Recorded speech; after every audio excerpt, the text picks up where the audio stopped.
start falling. I got a feeling like I fell off a balcony. Like I fell off a balcony. Temperature is running high. I didn't see it coming. Tell me what have you done to Je me? m'appelle Tristan Gauthier, je vais avoir 23 ans, je viens de sortir d'un BTS photographie à Ivry-sur-Seine, en région parisienne. Je voudrais plus tard devenir laborantin argentique dans les labos de tirage, ou encore photographe culinaire en prise de vue. D'un point de vue artistique, je me développe en street photographie en argentique noir et blanc. Donc d'où vient cette passion pour la photographie en général?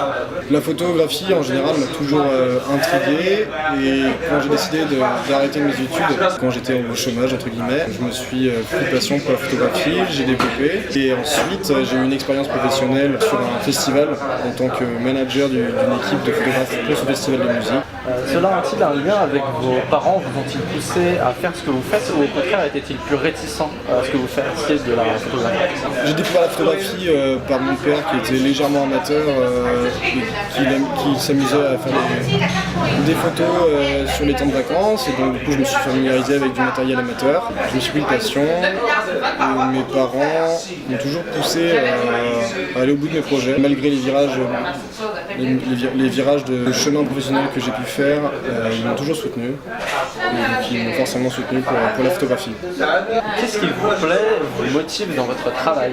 Ce qui me plaît dans la photographie, c'est de pouvoir faire passer des messages en une seule image, et que le spectateur puisse interpréter comme bon lui semble. J'ai notamment déjà eu cette expérience sur une exposition que j'ai déjà faite, où j'avais une vision de mes images.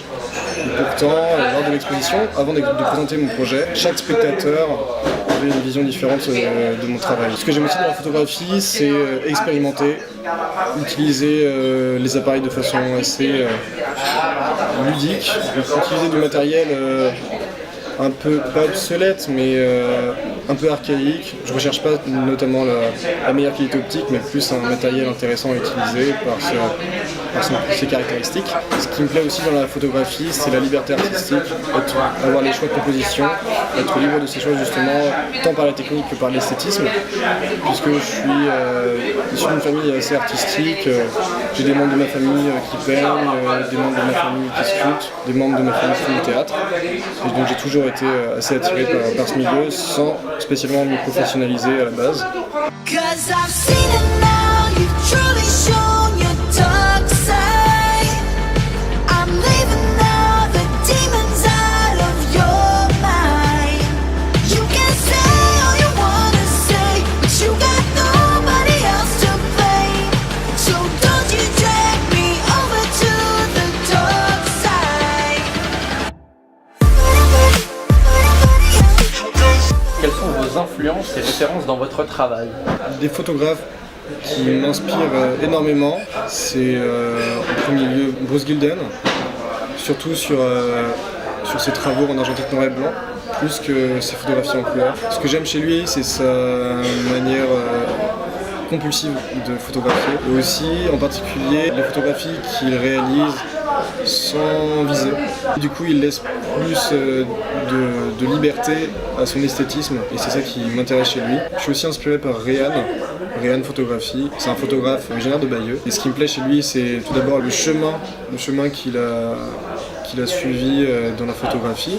Tout ce qui se trouve au-delà de la photographie, puisqu'il a fait énormément de séries à Cuba et aussi au Vietnam. Il est aujourd'hui exposé au musée de la femme en exposition permanente au Vietnam. Et voilà toute la démarche en fait, humaniste qu'il a derrière ses photographies. Et bien sûr Sebastião Salgado pour la technicité de ses images, surtout sur le tirage. Enfin, je suis énormément inspiré par ce qui m'entoure en général, par les gens, par la ville, par la cohabitation entre les individus, et par l'architecture de la ville. Avez-vous des projets personnels ou professionnels à venir, ou dans un futur plus lointain? En projet personnel, je souhaite poursuivre justement un projet d'études que j'ai eu pour mon projet de BTS, qui était sur la vie monastique. C'est un projet qui me tient à cœur et pour lequel j'ai désiré casser les a priori que les gens peuvent avoir sur la religion. Je me suis tout d'abord intéressé à la religion catholique, et je voudrais développer ça sur d'autres formes de religion comme l'islam ou le judaïsme, le bouddhisme aussi. Ça d'un point de vue personnel. Et d'un point de vue professionnel, je voudrais me développer en tant que laborantin argentique. Bien qu'on ait l'impression que c'est un marché de niche, il y a de plus en plus d'amateurs qui se remettent à la photographie argentique.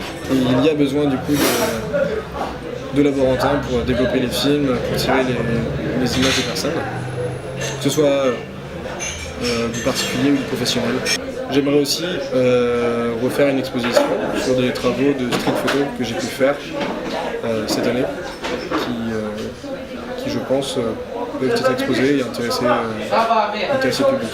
Parmi toutes vos créations, laquelle vous représente le plus? Le travail qui me représente le plus, c'est une série qui s'appelle Avis de passants, un jeu de mots avec avis de passage et les passants justement dans la rue de Paris. Elle me représente le plus puisque j'ai réalisé cette série de façon assez particulière, puisque j'étais sur le salon de l'agriculture en 2017 à Porte de Versailles, à Paris.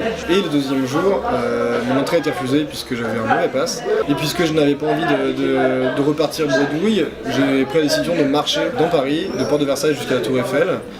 Et justement, à la manière de Bruce Gilden, j'ai réalisé une série photographique en noir et blanc, sans viser, avec l'appareil au niveau du nombril. Photographier les gens dans la rue, et leur façon de s'approprier la rue, notamment je pense à cette petite fille que j'ai photographiée en train de courir au Champ de Mars, ou à cette femme parisienne qui marche la tête haute avec tous ces sacs quand se regarde de rentrer du shopping. Et c'est pour ça aussi que j'aime la street photographie. Où est-ce que l'on peut vous retrouver pour voir vos créations ou bien discuter avec vous? Je suis assez actif sur Instagram, où je dévoile une partie de mes travaux, où je suis aussi disponible pour être contacté très facilement. Et je possède aussi un site internet. Pareil, on m'a déjà contacté pour la photographie de mariage, qui n'est pas trop mon domaine, mais les personnes avaient été intéressées par ma sensibilité artistique. Et je suis également aussi très réactif. Vous êtes jeune, étudiant et une grande partie de la création artistique passe par Internet. N'avez-vous pas peur que la qualité de ce que vous proposez soit altérée par quelqu'un qui, comme vous, souhaite travailler l'argentique? Tout d'abord, j'essaie d'utiliser du matériel de qualité pour scanner mes films, pour après les retravailler en version numérique pour Internet, pour la diffusion. Et je conserve tous mes films, forcément. Mes diffusions de travaux en ligne ne me servent que de portfolio, puisque pour moi la finalité est d'avoir un support physique, un tirage argentique ou tirage à partir d'un fichier numérique, comme la série que j'ai parlé antérieurement. Donc la qualité de mes images pour la diffusion en ligne n'est pas ma priorité. Merci Tristan d'avoir accepté de répondre à mes questions. Quels conseils pouvez-vous donner à une personne qui souhaiterait se mettre à la photographie? Ce que je conseille, c'est déjà d'une manière très générale, c'est de ne pas renoncer à ses projets, de ne pas renoncer à ses envies, de poursuivre, de ne pas se démotiver dans son travail. Pour justement ne pas se démotiver, de produire beaucoup d'images. Il faut également savoir prendre du recul sur son travail, accepter la critique, puisqu'on ne peut pas plaire à tout le monde, que notre travail ne peut pas plaire à tout le monde. Accepter la critique des personnes amatrices, comme des personnes professionnelles, qu'elles soient bonnes ou mauvaises, et surtout savoir parler de son travail. Et se faire plaisir. Et se faire plaisir. Mistaken all along my